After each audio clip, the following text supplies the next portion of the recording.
ছাদ বাগানে যদি অধিক পরিমাণে গাছ থাকে তাহলে বিষ স্প্রে করার জন্য কিন্তু খুবই একটা স্প্রে মেশিনটা অতি জরুরি একটা বিষয়।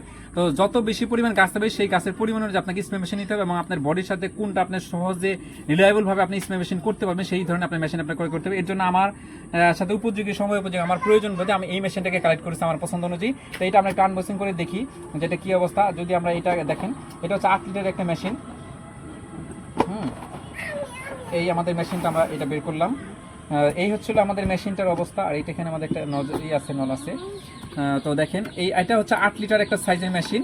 এটা সহজেই ক্যারি করা যায়, কারণ এখানে যে ইটা আছে, ফিতাটা আছে, ফিতাটা যদি আপনি কাঁধের মধ্যে নেন, কাঁধে নিয়ে আপনি সহজেই কিন্তু একটা স্প্রে আপনি এটা ঘুরে ঘুরে স্প্রে করতে পারেন। কারণ 16 লিটারের সাইজ হলে পিঠের মধ্যে নিয়ে স্প্রে করাটা কিন্তু অনেক কষ্টসাধ্য হয়ে যায়। আর এই বিষয়টা হচ্ছিল যদি আমরা এটাকে নলটা এখানে সেট করি, এটাকে সেট করলাম। এটা হচ্ছে আপনার পাইপের সাইজ, যে এটা হচ্ছে এই পাইপের সাইজ। এই পাইপের সাইজ এত বড়, এটা আপনি সহজে এখান থেকে করতে পারবেন। আর এটা আপনি এখান থেকে ঘুরে কিন্তু আপনি স্পিড মানে কমানো ছড়ানো বা করতে পারবেন।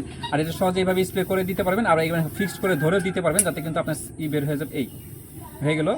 আর এটা আরেকটা বিষয় হচ্ছে এটা 8 লিটারের সাইজ। এটা আপনি এখানে প্রেশার দেওয়ার পরে এখন যখন প্রেশার দিবেন, প্রেশার দিলে এইটা যখন হয়ে যাবে, এইটা আপনার এটা লাগাইতে আপনি এটা হাতে নিয়েও যে কোনো জায়গায় স্থানান্তর করতে পারবেন। 8 লিটারের জন্য আপনি 4 লিটার শেষ হয়ে গেলে একবার স্প্রে করবেন, আবার দ্বিতীয়বার আরেকবার স্প্রে করলে, 2বার স্প্রে করলে কিন্তু পুরো 8 লিটার পানিটাই আপনি বিষটা কিন্তু আপনার পুরো গাছের সাথে স্প্রে করে ফেলতে পারবেন।